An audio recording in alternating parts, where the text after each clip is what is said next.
Hey everyone, Josh Feldman here with Nest Mortgage Group giving you a market update. So a couple things I want to do. I want to hit on what happened last week, what we've got coming this week, and what to expect moving forward. So last week we had the big news, which was the Federal Reserve meeting and them again raising the federal funds rate another 0.25%, which again, we anticipated this. This is exactly what we expected them to do. So there's really no news or shock to this. However, they did talk about potentially putting a pause in place and not raising the federal funds rate in their next meeting. So that could be a sign that they feel that after this most recent increase, that they've done enough to get inflation under control. Let's talk about this week. This week, we do have inflation data coming out. In our previous updates, we talked about May 10 being a big day in the market. And while that still may be true, it's probably not going to be the impact we were hoping for. That is going to probably come later on in the year, and I'll explain why.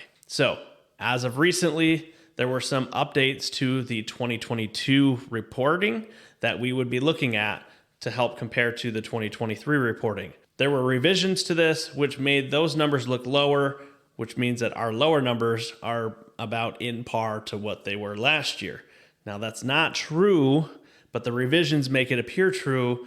So now it looks like inflation's not moving down. And so therefore, we might not get the advantage that we were planning on starting here in May 10. But for now, they're pushing that down the pipeline. So we'll start to see some of that towards the end of this year. So unfortunately, we're going to have to be a little bit more patient and continue to wait it out. Although, keep in mind, we'll have to see what happens on Wednesday because maybe the market sees through this and it actually responds favorably. So time will tell. Some other things to look for this week is that we will have a 10-year Treasury and a 30-year bond auction. So these, again, happen every month. This is something that could make a shift in the market, but I don't believe it's going to be anything large shift one way or another.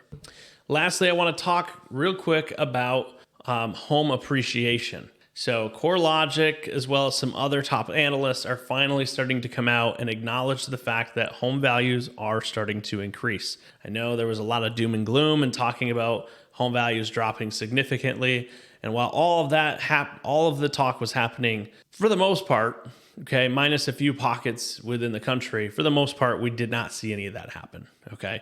And so now we're starting to see slight improvements in the home appreciation. And as the spring market continues to, pick up, that is expected to continue throughout 2023. So now, here's my call to action for you. If you're considering buying or selling, please get in touch with a lender and a real estate partner and make sure you get that plan started early.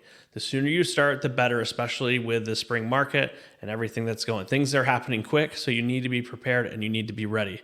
If I can personally be the one to help you, I would love to do so. And so just, again, feel free to reach out. Let's get the conversation started.